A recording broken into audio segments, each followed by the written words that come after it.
کعبہ پر حملہ. Up to 500 militants attacked the Grand Mosque. ایک جھوٹا مہدی، ایک ایسا واقعہ جس نے پوری دنیا کو ہلا کر رکھ دیا. Shaking the Saudi regime to its core. لیکن یہ کوئی پہلی دفعہ نہیں تھا کہ کسی نے کعبہ پر حملہ کیا ہو. اس سے پہلے بھی کعبہ پر کئی حملے ہو چکے ہیں، اور سب سے عجیب بات یہ ہے کہ کعبہ پر سب سے زیادہ حملے مسلمانوں نے خود کیے. کعبہ پر پہلا حملہ ابرہہ.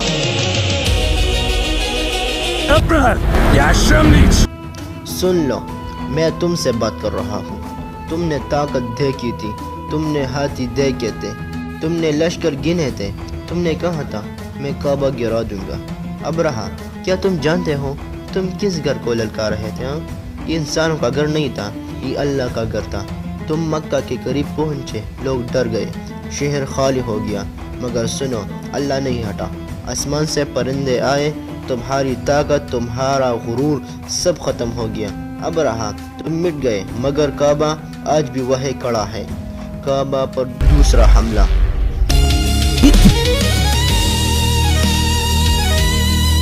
اب ذرا رک کر سنو، یہ بات دل توڑ دیتی ہے. یہ دشمن باہر کا نہیں تھا، یہ دشمن ہم خود تھے. یزید کے دور میں کعبہ پر پتھر چلے، مجنی کے چلے. سوچو، اللہ کے گھر پر آگ لگی، غلاب چل گیا. یہ منظر کسی کافر نے نہیں بنایا، یہ منظر مسلمانوں کے اختلاف نے بنایا. اور شاید یہ اللہ ہم سے پوچھ رہا تھا، جب تم آپس میں نہ بچے تو میں کیا بچاؤں. کعبہ پر تیسرا حملہ. حجاج، میں مکہ پر حملہ کروں گا. اب میں تم سے بات کر رہا ہوں. تم طاقت کے نشے میں تھے، تم نے سمجھا سب کچھ تمہارے ہاتھ میں ہے.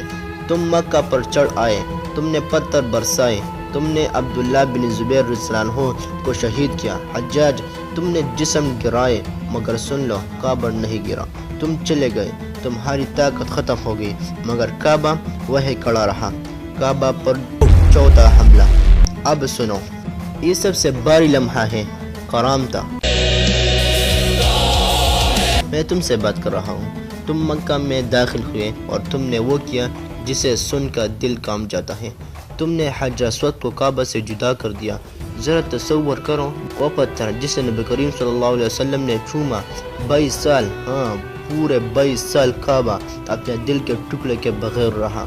امت روتی رہی، دنیا خاموش رہی. مگر سن لو، اللہ خاموش تھا، مجبور نہیں. ایک دن اللہ نے اپنی امانت واپس رکھ دی اور تم تاریخ کے اندھیروں میں کھو گئے. کعبہ پر پانچواں حملہ. جہیمان.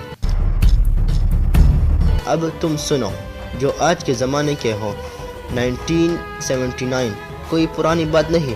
جہیمان، تم نے جھوٹ بولا، تم نے مہدی ہونے کا دعویٰ کیا، تم مسجد الحرام میں داخل ہوئے، تم نے حرمت پر عمل کی. مگر سن لو، چند دن اور تمہارا فتنہ ختم، اور کعبہ وہ ویسے ہی کھڑا رہا، کیونکہ یہ جگہ کسی کے خواب کی نہیں، اللہ کی امانت ہے. اب میں تم سے بات کر رہا ہوں. ہاں، تم سے اتنے حملے، اتنی سازشیں، اتنے نام، پھر بھی کعبہ کیوں کھڑا ہے؟ کیونکہ یہ انسانوں کا گھر نہیں، یہ اللہ کا گھر ہے. کعبہ اللہ کے ہاتھ میں ہے اور اللہ کا ہاتھ کوئی نہیں ہٹا سکتا. سبسکرائب.